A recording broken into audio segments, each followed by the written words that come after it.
지난 수요일에 뉴스에서 전직 대통령 두 분, 오바마 대통령하고 클린턴, 그들에게 폭탄 소포가 보내졌다고 하는 그런 뉴스가 있었습니다.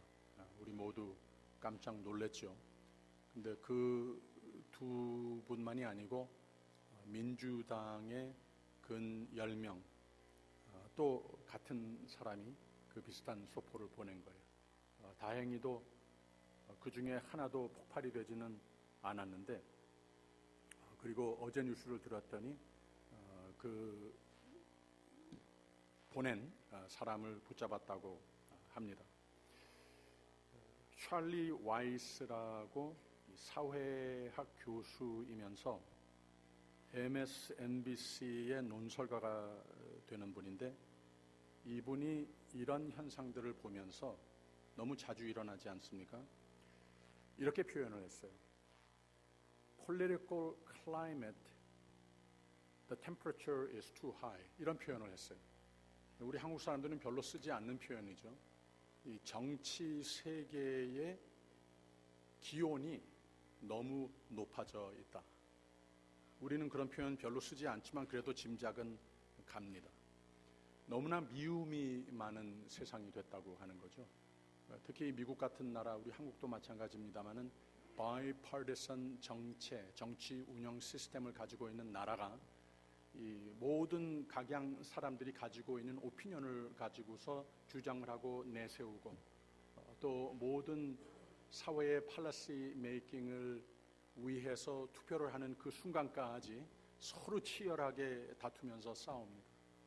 그리고 대통령을 비롯해서 모든 위정자를 뽑는 가운데에도 그렇게 합니다. 그런데 한 번 뽑히고 나면은, 한 번 사회의 팔러시가 정해지고 나면은 그 다음부터는 하나로서 다시 우리가 가장 좋은 방안을 함께 다 참여해서 이뤘으니 이제는 우리가 하나를 이루는 것에 더욱더 힘쓰자. 이것이 바로 민주주의의 정체 운영 시스템이거든요.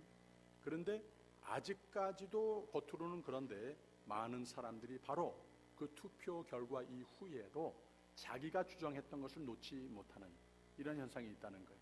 그래서 알고 모르는 사이에, 보이고 안 보이는 사이에 이런 사고가 날 수도 있다고 하는 거죠. 모든 사람들, 사회 리더에 있는 분들에 한해서는 그렇게 주장을 하고 계속해서 말썽을 피우고 하는 사람도 있지만 사고 치는 사람들은 아닙니다. 근데 문제는 무엇인가 하면 사회에 정신병자들이 있다는 거예요. 그래서 이 사람들은 올바른 판단을 하지 못하고 그게 옳은가 보다, 이것을 계속 내가 붙들고 물고 늘어져야 되는가 보다 하고 사고를 친다고 하는 거죠.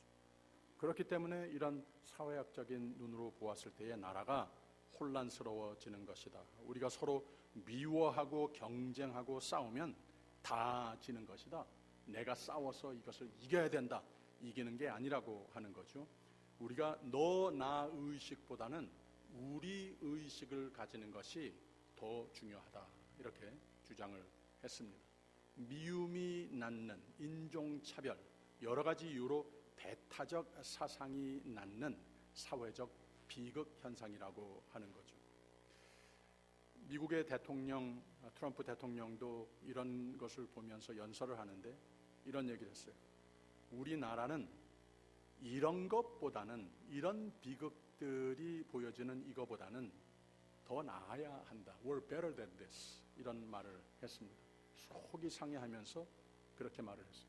전 세계의 모든 면으로 리더가 되는 이 나라가 이런 모습을 보여서 되겠는가. 정당 주장을 넘어서 양당 의심과 어택을 넘어서 하나됨을 더욱 큰 가치로 여기는 나라가 돼야 하는 것이다. 정치인들이 돼야 하는 것이다. 사회의 모든 리더십이 그런 모습을 보여야 하는 것이다.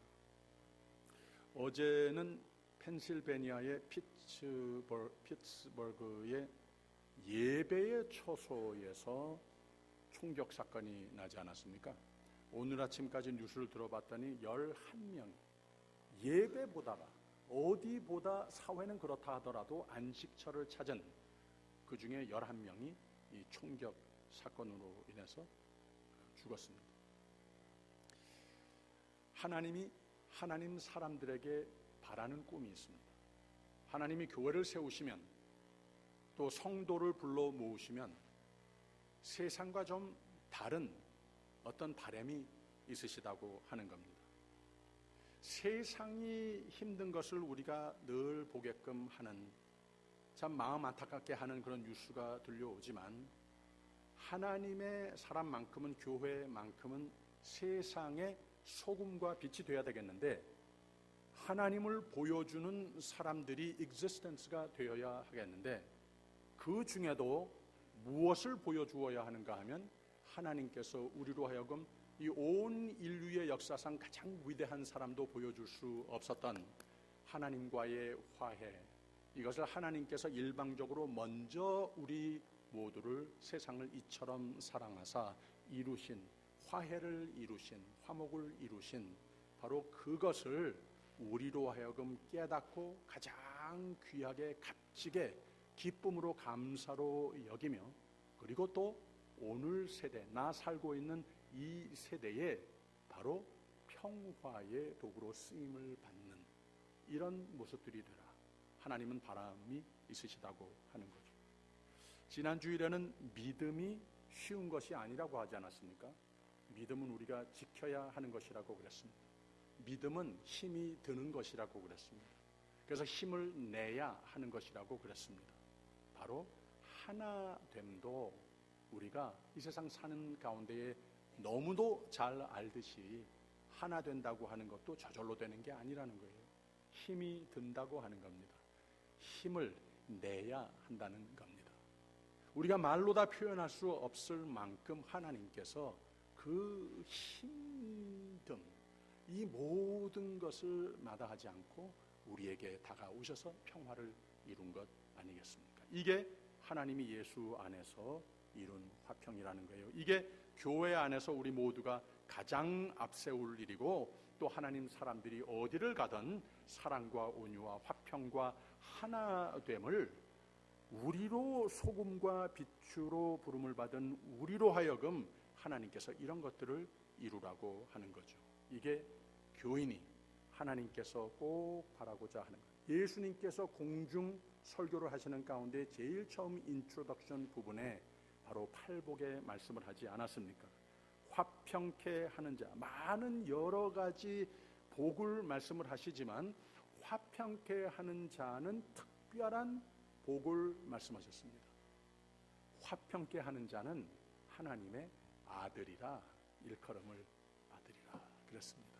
이게 무슨 말인 줄 아십니까? 하나님의 아들, 하나님의 딸, 바로 예수 그리스도의 모습이 화평케 하는 자의 삶 속에서는 하나님 보시기에 예수님의 모습이 보이더라고 하는 겁니다. 그러니 얼마나 그 화평의 공구로 쓰셔야 되기 때문에 얼마나 더 그런 사람들을, 피스메이커들을 빼놓아 축복하시겠냐고 하는 거죠. 어제도 말씀을 좀 나눴습니다만 이번 주는 새벽 예배 말씀 중 대부분이, 또 수요 예배의 말씀이 이 같은 주제를 이루고 있었습니다. 그래서 하나님께서 오늘도 바로 이 평화, 피스메이커들이 되라 하는 이 말씀을 주시는 데에 큰 뜻이 있다 생각이 됩니다. 이웃 사랑에 대해서 여러 말씀들을 우리에게 주셨습니다. 수요 예배 때는 또 다윗이 압살롬에게 쫓겨서 그 반란으로 인한 전쟁을 이긴 후에, 전쟁 나가고 싶었겠습니까? 아들하고. 그래도 할 수 없이 하나님의 뜻을 이루기 위해서, 나라를 보호하기 위해서 나갔다는 거예요. 너무나도 안타깝게 전쟁은 이겼지만 그 아들은 죽고 말았습니다. 계속해서 슬퍼했습니다. 이제 나라가 정상을 이루어 가야 하는 가운데에 바로 다윗과 그 곁에 있는 장군들은 많은 다윗을 특별히 어렵게 했던 인물들을 하나씩 하나씩 만나게 되는 장들을 그렸습니다. 그런데 그 장군들을, 그 사람들이 나타날 때마다 저 사람 그때 그렇게 못되게 굴었죠. 한번 좀 혼나야 됩니다. 좀 복수, 이런 큰 형벌, 이런 생각들이 앞서더라고 하는 거예요. 그런데 다윗은 이런 거 다 이제는 지나가지 않았느냐? 저 사람이 참 잘못한 건 많지. 그리고 내가 훨씬 낫었지.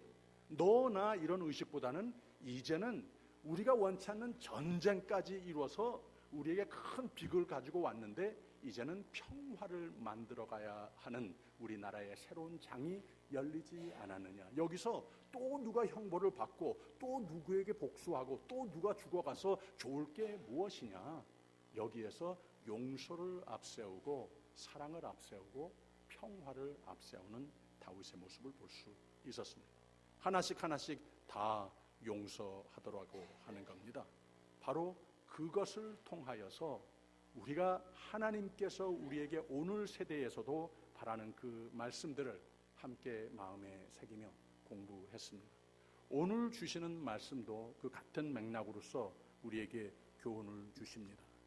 이달의 우리 교회의 달력 10월 성구 말씀이 바로 오늘 말씀 그대로입니다. 할 수 있거든 너희로서는 모든 사람으로 더불어 화평하라, 평화하라, 화목하라, 이런 말씀입니다. 12장 전체를 보게 되면 사도 바울의 서신을 쓰는 패턴을 여기서도 반복되는 것을 볼 수가 있어요. 사도 바울은 모든 서신을 통해서 우선 구원론 교리적인 예수 그리스도론적인 말씀을 쭉 나열합니다. 그리고 나서 꼭 그 말씀대로 실천 신학적인 내용으로 옮기는 것을 볼 수가 있어요. 즉 하나님께서 우리에게 이러한 사랑을 보여주셔서 우리가 도무지 우리 마음대로 이룰 수 없는 하나님께서 우리에게 이처럼 사랑하사 주신 사랑, 그 평화, 그 생명, 이거 하나님께 기쁨과 감사로 예배하는 사람들이 돼야 하는 것이다.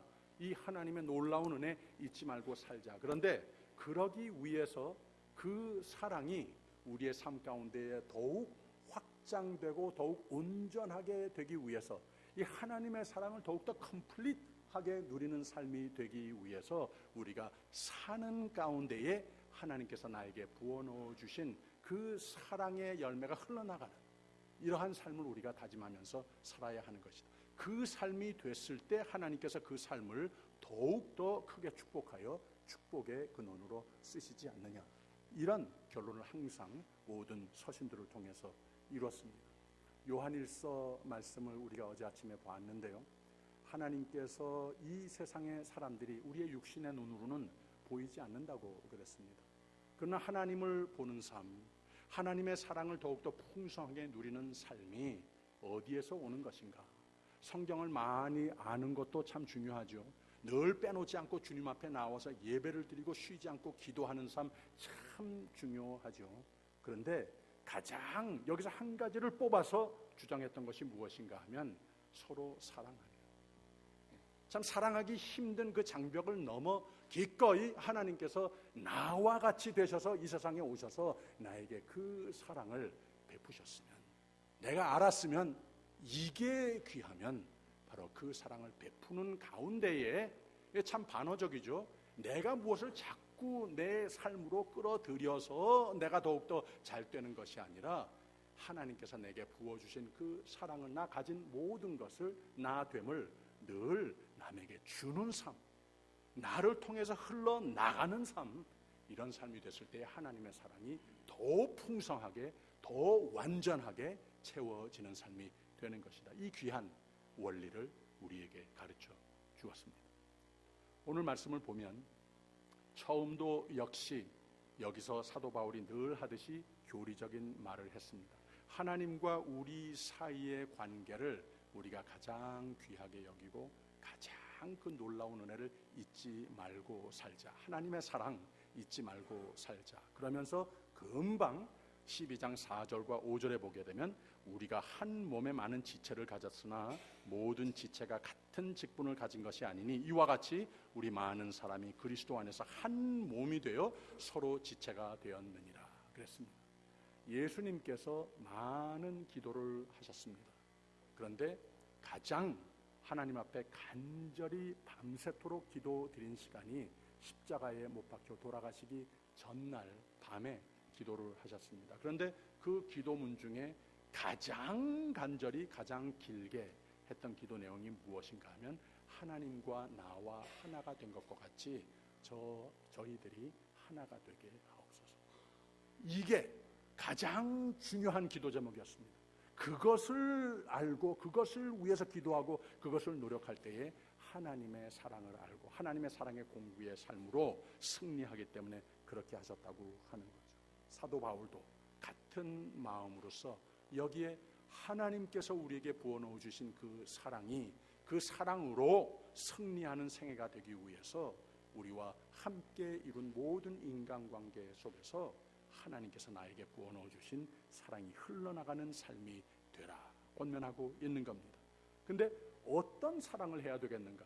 어떻게 우리가 이 사랑을 베푸는 가운데에 엑서사이즈하는 삶이 되어서 하나님의 사랑이 더욱 풍성하게 고이는 삶이 될 수 있는 것인가? 9절에 이런 말씀이 있어요. 사랑엔 거짓이 없나니 악을 미워하고 선에 속하라 그랬습니다. 거짓이 없는 사랑, 악을 미워하고 선을 앞세우는 삶. 말과 마음이 다르면은 시간 문제지 그 마음이 다 드러나게끔 되어 있습니다. 선으로 지배받는 마음이면 항상 사랑이 보여지게끔 되어 있습니다. 이것은 그냥 계속해서 보여줄 수밖에 없습니다. 10절에 가서는 참 중요한 용어를 썼어요. 형제를 사랑하여 서로 우애하고 존경하기를 서로 먼저 하며 그랬습니다. 하나님 사람들이 둘러 모아 앉았을 때에 다 이 혈육상 형제 자매이겠습니까? 그렇지 않다고 하는 거예요. 그런데 굳이 사도 바울은 형제들이라 형제로 마음과 눈으로서 서로와 이 관계를 이루라. 이 가정적인 개념, 가정적 용어를 쓰더라고 하는 거예요. 올바른 선한 마음으로 거짓 없는 사랑을 나누는 가운데에 가족 식구들 같이 서로와 대하게 된다고 하는 겁니다. 형제, 자매, 참 어색하지 않아진다고 하는 거죠. 그리고 10절 후반에 가서는 뭐라고 그랬는가 하면 존경하기를 서로 먼저 하며 그랬습니다. 예수님께서 그런 마음으로 오시지 않았습니까? 나는 섬김을 받으려 온 것이 아니라 섬기려 왔다고. 제일 마지막까지도 그 제자들은 예수님 왜 이러십니까? 예수님은 나를 섬기시다니 절대 그러면 안 되십니다 하는데 너희도 이렇게 해야 되는 것이다. 내가 꼭 그렇게 해야 되는 것이고 너희도 그렇게 해야 되는 것이다 가르치셨습니다. 사회에는 모든 공동체들이 남을 쓸데없이 존경하지 않습니다. 오히려 그렇게 될까 봐서 그렇게 하면은 큰 손해가 날까 봐서 말과 행동을 골라서 하지 않습니까? 그런데 교회는 우리 가족 식구라는 거예요. 하나님 사람이 가 있는 모든 공동체는 소금과 빛이라고 하지 않았습니까? 왜 소금과 빛이냐? 내가 거기에 끼어 있음으로 인해서 하나님이 역시 계시구나 이거 보이는 삶이 되어야 된다는 거예요. 세상에서는 찾아볼 수 없는 하나님의 사랑을 좀 느끼게끔 내 삶에서 그 흔적이 나타나야 된다고 하는 거죠. 그래서 우리는 항상 누구보다도 존경을 하는데 뭐라고 그랬습니까? 존경하기를 서로 먼저 하며 그랬습니다. 우리 존경할 줄 모르는 거 아니에요. 그런데 기다리고 계산합니다. 오케이, 저 사람이 나한테 하는 만큼 하나 잘하나 안 하나 보자. 오케이, 그럼 그만큼 내가 리턴하리라. 이 정도 우리가 존경을 이해를 합니다. 그런데 그냥 무턱대고 먼저 존경하는 삶을 살아라. 11절에 가서는 이런 말씀이 있어요. 부지런하여 게으르지 말고 열심을 품고 주를 섬기라 그랬습니다. 지금까지 좀 평행적인 인간과 인간 사이의 평화를 위해서 말을 하는 것 같다가 갑자기 수직적으로 하나님과 우리의 사이의 이야기를 다시 하는 것 같아요. 맞습니다. 그런데 여기에 분명한 의도가 있다고 하는 거예요. 사람과 사람이 하나가 되는 거 쉽지 않죠. 사람과 사람 사이가 사랑으로 평화로 다시 회복되기가 보통 쉽지 않은 경우가 많습니다. 그런데 하나님께서 왜 우리로 하여금 항상 쉬지 말고 기도하면서 환난 중에 참고 하나님께 향하여 소망을 두고 그 믿음을 지키라고 왜 자꾸 강조하느냐?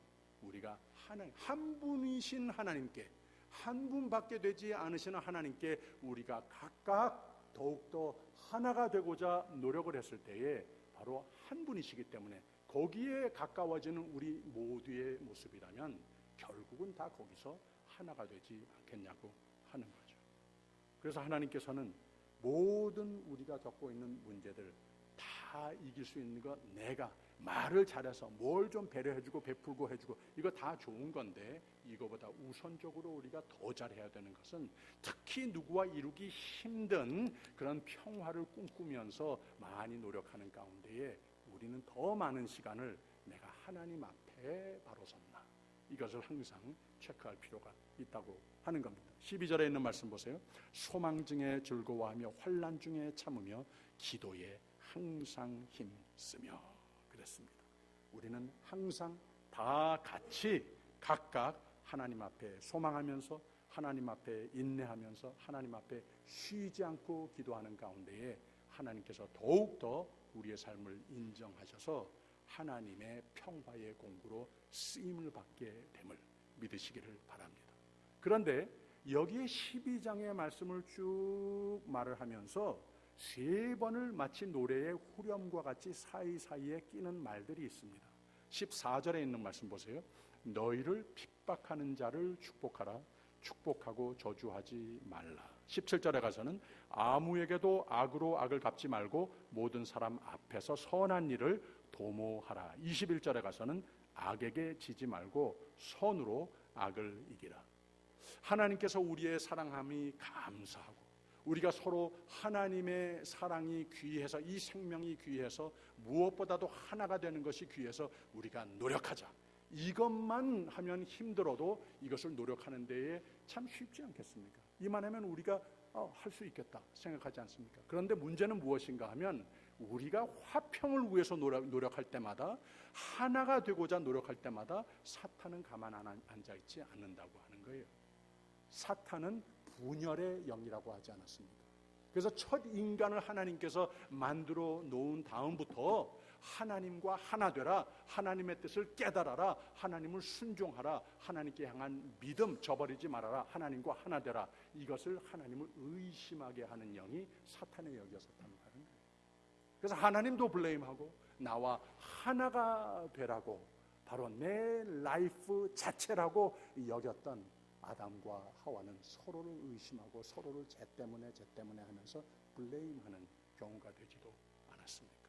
바로 사탄이 하는 일이 그거라는, 오늘까지도 다른 데보다도 가장 하나가 되고자 노력하는, 하나님께서 예수 안에서 이루신, 예수를 닮아 더욱더 평화의 도구로서 삶을 다짐하고자 하는 그곳, 더욱더 하나님의 사랑이 그래서 우리의 삶에 풍성하게 승리의 삶의 열매가 맺혀져가는 그곳에 사탄은 항상 쫓아와서 거기에 분열의 역사를 이루고자 노력한다고 하는 거죠. 15절에 있는 말씀 보세요. 즐거워하는 자들로 함께 즐거워하고 우는 자들로 함께 울라. 그리고 그 뒤에 13절에는 성도에 쓸 것을 공급하며 손 대접하기를 힘쓰라 그랬습니다. 또 하나의 평화를 이루기 위해서 우리가 꼭 기억해야 하는 요소입니다. 우리의 마음 감정 처리, 우리가 혼자 하기가 쉽지 않죠. 믿음의 커뮤니티가 우리에게 큰 힘이 되는 이유 중에 하나가 무엇인가 하면 우리가 연약할 때에 서로에게 힘이 되는 겁니다. 거기에서 시너지 이펙트가 나타난다고 하는 겁니다. 우리 다 연약하지만 우리가 함께 하나님의 사랑을 기억하면서 나에게 부어넣어준, 나보다 조금 더 연약한 자를 오늘 내가 받들어주는 역사가 있을 때, 거기에 우리가 참 안식처와 새 힘과 천국을 누리는 역사가, 기적이 일어난다고 하는 거죠.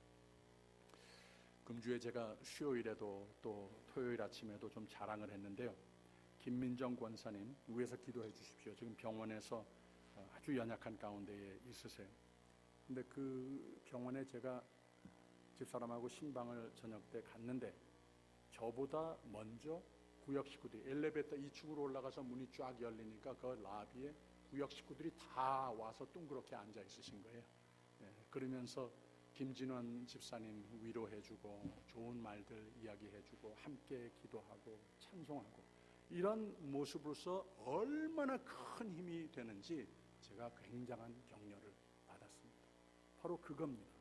하나님께서 이 믿음의 공동체를 통해서 그냥 저절로 되는 것이 아니고 힘든 일인데, 내가 하나님께서 부어 넣어주신 그 생명의 공구, 또 사랑의 공구, 평화의 공구로 쓰임을 받고자 내 주위에는 연약한 자들을 위해서 노력을 할 때에 성도들의 쓸 것을 공급하며 손대접하기를 힘쓰라. 즐거워하는 자들로 함께 즐거워하고 우는 자들로 함께 울라. 이런 노력이 있을 때에 거기에 하나님의 기적이 나타난다고 하는 겁니다. 16절에 있는 말씀 보세요. 서로 마음을 같이하여 높은 데 마음을 두지 말고 도리어 낮은 데 처하며 스스로 지혜 있는 채 말라 그랬습니다. 3절에 있는 말씀과 비슷합니다. 내게 주신 은혜로 말미암아 너희 중 각 사람에게 말하노니 마땅히 생각할 그 이상의 생각을 품지 말고 오직 하나님께서 각 사람에게 나눠주신 믿음의 분량대로 지혜롭게 생각하라 그랬습니다. 설명이 필요 없는 말이죠.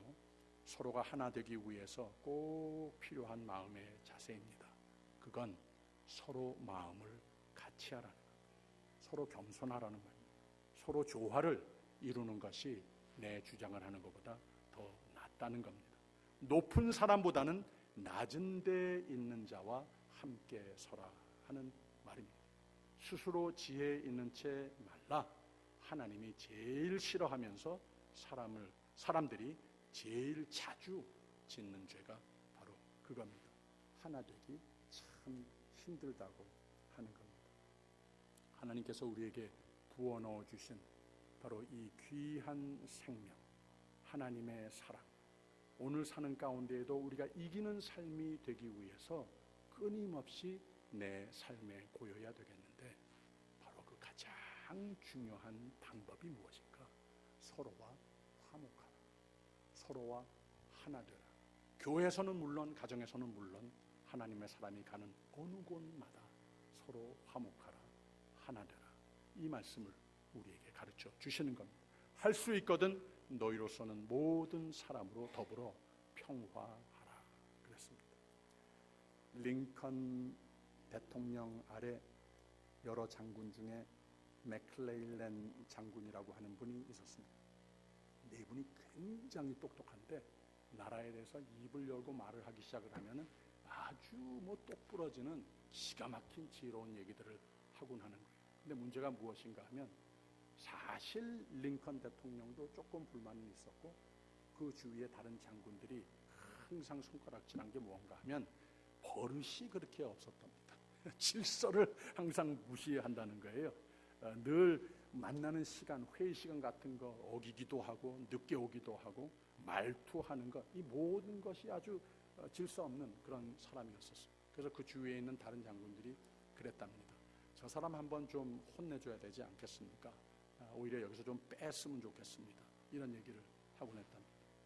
근데 그럴 때마다 링컨 대통령이 이 사람이 가지고 있는 은사를 아니까 우리 잘 되는 데에 꼭 필요한 사람이라 생각이 돼서 우리나라에, 우리 군대에 승리만 가져온다면 맥클레일랜 장군의 탄 말 고삐라도 내가 붙잡겠다, 이렇게 말을 했답니다. 우리가 너와 나보다 중요하다는 거예요. 나를 위해서 중요하다고 하는 그런 교훈입니다. 아까 다윗 이야기를 했습니다마는 다윗이 전쟁 후에 여러 가지 문제 있었던 사람들을 하나하나 만나서 거기서 화해를 이뤘다고 하지 않았습니까? 그 중에 인물 하나가 무비보셋이었습니다. 무비보셋이 사울 왕의 손자예요. 그래서 자기의 대적이었던 사람의 손자라고 하는 거예요. 그런데 사울이 죽은 다음에 다윗이 무엇을 했는가 하면 그냥 내버려둬도 되는데, 그리고 또 너무 몸이 약해서 정상 생활을 하지 못하는 사람입니다. 그냥 무시해도 괜찮을 텐데 그 사람을 수소문해서 찾아가지고서는 바로 사울의 모든 재산을 다 주면서 거기에 또 사울의 하나의 하인이 됐던 시바라고 하는 사람도 붙여주면서 이 사람 잘 되도록 잘 돌봐라, 이렇게 해준 사람이었어요. 그런데 다윗이 가장 어려울 때, 전쟁 중에, 도망 중에 그 시바라고 하는 하인이 다윗을 찾았습니다. 이 사람이 좀 사심을 가지고 있었던 거예요. 다윗이 부탁한 바는 있었는데 가만 보니까 좀 무비보셋이 어수룩하고 그래. 내가 머리를 잘 쓰면은 이 사람 재산을 좀 잘 내가 다 차지할 수 있겠다. 이런 마음이 든 거예요. 그래서 다윗을 찾아가 가지고서는 뭐 먹을 것을 대주고 마실 것 대주고 그러더니 다윗에게 이간질을 한 겁니다. 사실이 아닌 거짓말을 한 거예요. 그 무비보셋, 지금 다윗이 자기 아들이 되는 압살롬에게 쫓기고 있지 않습니까? 그것을, 그 심리를 인용한 거예요. 아들이 그러는데 남의 자식이 그러지 않겠느냐. 그래서 무비보셋도 바로 당신을 반역하려고 반란을 일으키려고 준비하고 있습니다. 이런 말을 하는 거예요. 그러니까 다윗이 당연히 그래? 그러면은 안 되겠다. 모든 재산 다 네가 가져라. 이렇게 말을 해버린 거예요. 그리고 나서 전쟁 후에 이 무비보셋과 만나게 된 겁니다. 그래서 어떻게 된 거냐? 물어보니까 무비보셋이 그 얘기를 다 들었거든요. 사실은 사실대로 말해야 되겠습니다. 시바가 거짓말한 겁니다. 내가 어떻게 전쟁터 나가지 못한 거 죄송한데 나 연약한 거 다 아시지 않습니까? 그러나 내가 그런 마음 가진 적 없습니다. 근데 그대로 다윗이 믿습니다. 근데 다윗이 얼마나 지혜로운가 하면은 이 사람 저 사람 우리가 중요하다 그러지 않았습니까? 지금 이 마당에 한 명이라도 더 해치고 더 죽고 그러면 안 되겠다고 하는 형벌, 이게 무슨 큰 소용이 있겠느냐. 다 살아야 되겠다. 그래서 그 재산을 이미 시바에게 주었던 것을 시바 너 나쁜 놈 이렇게 하면서 형벌을 줄 수도 있었어요. 그런데 이 무비보셋하고 시바하고 그 재산 똑같이 반반 나눠서 가져라. 오히려 평화를 이루는 데에 지혜를 내세우더라고요. 근데 그 시점에서 무비보셋이 다윗보다도 더 훌륭합니다. 그 얘기를 듣더니 무비보셋이 뭐라고 그러는가 하면은 나 사실 버림받은 사람인데 죽어야 할 사람인데 당신이 나를 왕자 삼지 않았습니까? 그리고 내 말하는 것 믿어주는 것, 나와 화목을 이루시는 것, 그거면은 나는 다 됐습니다. 이 재산 전부 저 사람 시바 주십시오. 이렇게까지 나오더라고 하는 거예요.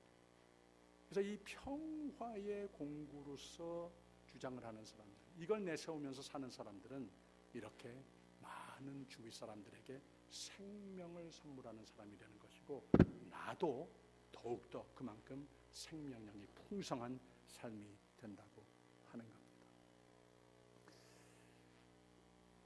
어제였습니까? 그저께였습니까? 또 한 가지, 이번 주는 이런 참 우리를 염려케 하는 뉴스가 많았어요. 저기 동북쪽에 매사추세츠에 150년 된 침례 교회가 하나 있는데 번개를 맞아가지고서는 교회 건물 전체가 다 불타서 그냥 잿더미로 내려앉았어요. 근데 왜 뉴스에 나왔는가 하면은 그 교회 안에 걸려있던 벽화, 성화 하나가 예수님의 그림을 그린 그림인데 액자까지 포함해서 거기에 요만큼도 타지 않고 그대로 남아있더라는 거예요. 그 그림만. 다른 거는 다 폭삭 잿더미로 타서 내려앉았는데 이 기적 아닙니까? 굉장한 기적 아닙니까? 그래서 그게 뉴스에 나온 거예요. 그래서 저 생각에도 굉장한 기적이구나. 할렐루야.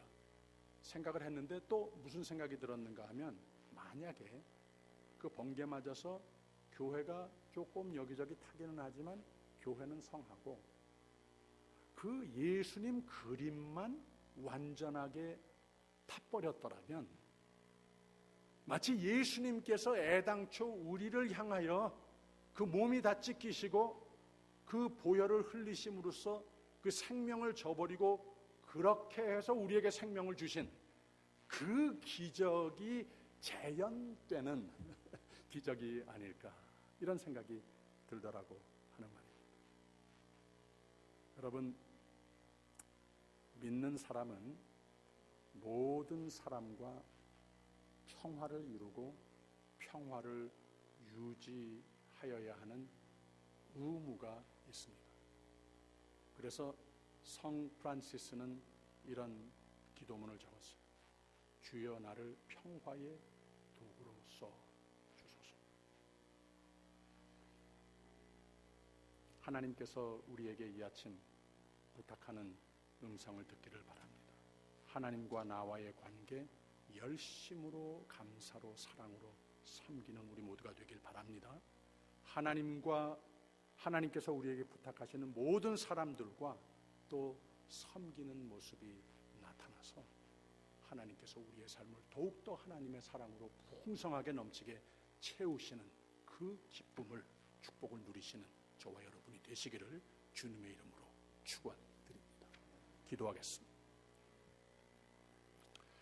성 프란시스의 평화의 기도로 기도를 대신하겠습니다. 주여 나를 당신의 도구로 쓰소서. 미움이 있는 곳에 사랑을, 다툼이 있는 곳에 용서를, 분열이 있는 곳에 일치를, 그릇됨이 있는 곳에 참됨을, 의심이 있는 곳에 믿음을, 절망이 있는 곳에 희망을, 어두움의 빛을, 슬픔이 있는 곳에 기쁨을 가져오는 자가 되게 하옵소서. 위로받기보다는 위로하고, 이해받기보다는 이해하며, 사랑받기보다는 사랑하게 하여 주옵소서. 우리는 줌으로써 받고, 나를 잊음으로써 나를 찾으며, 용서함으로써 용서받고, 죽음으로써 생명을 얻기 때문입니다. 평화의 왕이신 예수님 이름으로 기도합니다.